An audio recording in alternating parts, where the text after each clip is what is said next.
दुश्मनदारी continue रहेगी जैसे पिछली नस्लों से चल रही है, या कुछ बेहतरी आएगी, या कुछ हुकूमत कुछ किरदार अदा करेगी, ताजर बरादरी कुछ किरदार अदा करेगी, मामलात किस तरफ जा रहे हैं अब? देखिए, आपके सवाल को मैं 2 हिस्सों में तकसीम करता हूँ। पहला हिस्सा तो ये है कि ख़बर दे रहा हूँ आपको कि जिस दिन तीफी भट्ट के कुल थे उसके अगले दिन इनके घर में एक खुफिया मीटिंग हुई।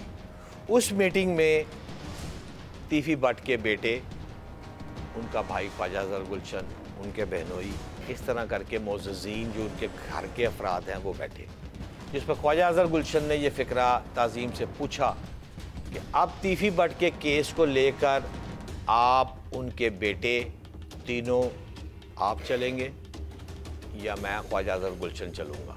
ये आप ख़ुद शहरदार हैं, ये अंदरून की बोली है। ये अंदरून की बोली में हम पग का लफ्ज़ इस्तेमाल करते हैं। जब पग का लफ्ज़ इस्तेमाल करते हैं, जैसे मस्जिद में जाते हैं तो हम जमात कराने से पहले कहते हैं अमाम कौन है भाई, जब तक अमाम नहीं होगा नमाज नहीं होगी। इसी तरह पहलवानी में भी फ़र्द वाहिद होता है।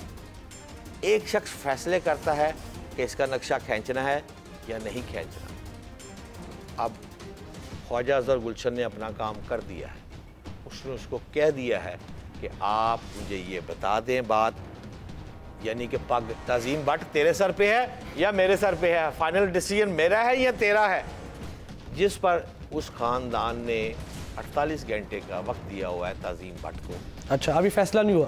फैसला नहीं। जबकि उस ख़ानदान का अमीर मसहब, उसके सर पर पग बिल्कुल खड़ी है, और एक नहायत समझदार इंसान जो टीपू ट्रकों का मामू है, 2 मामू हैं, भाई पहलवान खालिद महमूद, बच्चू पहलवान, सुल्तान महमूद जी। ये जो 2 अफराद हैं ये अमीर मसहब के पीछे खड़े हैं, और इनमें जो बिच्छू पहलवान है बहुत समझदार आदमी है। मतलब उसको शतरंज की बिसात बिछानी आती है, उसको पता है, कैलकुलेटेड आदमी है। अमीर मसहब बहुत पढ़ा लिखा क्वालिफाई आदमी है, लेकिन बच्चा अभी जवान है, तेज़ी आ जाएगी खून में, जज्बाती फैसला कर जाएगा, इसको फारग कर दो, इसको फारग कर दो। लेकिन उसके पीछे जो शख्स खड़ा है वो एक तगड़ा शख्स है, बिच्छू पहलवान।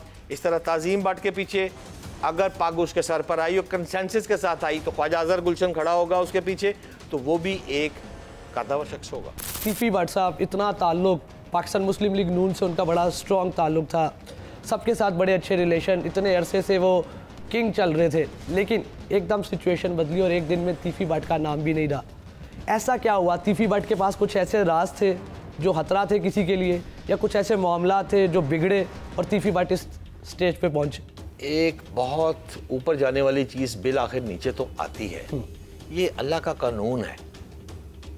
बिला ट्रकों वाला से बड़ा नहीं था तीफी भट्ट। अमीरुद्दीन उस बिला ट्रकों वाला का जो कद काट था वो तीफी भट्ट के कद काट से बड़ा था। बिल्कुल।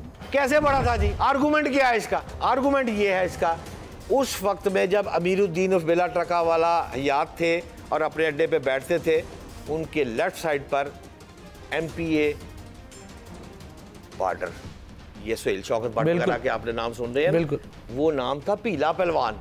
बिल्कुल, वो उनके राइट हैंड पे बैठता था। लेफ्ट साइड पे आपने नाम सुना होगा, जहाज अगवा हो गया, अलियाज जट फैसलाबाद चन्योटी, वो MNA साहब उनके साथ बैठते थे।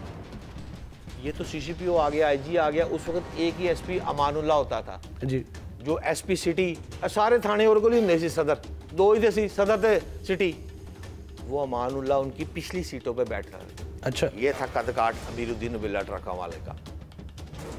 अब उस कदकाठ का बंदा नहीं रहा तो तीफी भट्ट ने भी तो रहना था। हाँ, आपने जो बात की है, इनके जाबाक होने से पहले इंटरव्यू एक आप इनका सुन ले तीफी भट्ट का, वो आपके सवाल से रिलेट कर जाएगा, जिसमें इन्होंने कहा है कि वो फलाना पुलिस वाला पैसे लेता था, वो ये लेता था, वो लेता था।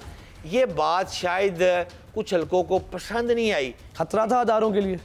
पसंद नहीं आई। अच्छा, क्योंकि उनके दिल में जो राज थे, अब देखे ना, तीफी भट्ट ने अपनी जिंदगी में करोड़ों नहीं अरबों रुपए के काम किए हैं जी। भाई, पैसे दी तो वड्डी रेल पे लेना। अगर एक जगह पर मॉडल टाउन में 10 कनाल का प्लाट का रफट डल गया है तो IG पंजाब के दफ्तर में मीटिंग होगी, बिलाल के मैना के दफ्तर में मीटिंग होगी? नो। जब तक तीफी भट्ट अपने घर में था वो मीटिंगें सारी तीफी भट्ट के डेरे पे होती थी। ये तो अब इश्तिहारी हुआ अमीर बलाच के मरने के बाद, तो वो बाहर चला गया।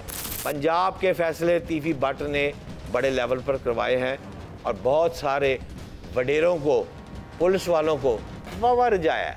फिर मामला इस हद तक क्यों आया? अमीर बलाज का मर्डर इसलिए आया। अमीर बलाज का मर्डर, वो एक खूबसूरत नौजवान जिसको इंटरनेशनल मीडिया ने पजीराई दी ने। भाई अमीर बलाज का कत्ल हजम नहीं हुआ ना, टीपू का कत्ल हजम हो गया, बिला ट्रक वाले का कत्ल हजम हो गया, उसके बाद लथू पहलवान का कत्ल हो गया हजम, सारे हो गए हैं। बलाज का कत्ल हजम नहीं हुआ, कहीं हड्डी फंस जाती है गले में।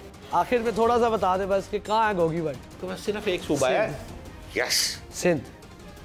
उत्थे चले जाओ। 1.5 साल पहले भी काटा है, हूँ फिर साल काटा हूँ। अब क्या होगा? देखिए, मैं आपको, अगर आप सीक्वेंस से मेरी गुफ्तगू से सारी को नोट करें तो मैं आपको 2 नाम ले चुका हूँ। तीफी भट्ट का बेटा ताजीम भट्ट, पत्थरा मुंडा है।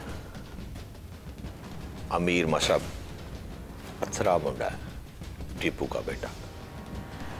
अब जब 2 अथरे लड़के और पढ़े लिखे लड़के कैलकुलेटेड फॉर्म में सामने आते हैं और पैसे की मिलियंस ट्रिलियंस रुपए बैक पर होती है, और साथ बिच्छू पहलवान जैसा बंदा बैक पे खड़ा हो, ख्वाजा अजहर गुलशन जैसा बंदा बैक पे खड़ा हो, तो ब्लास्ट है।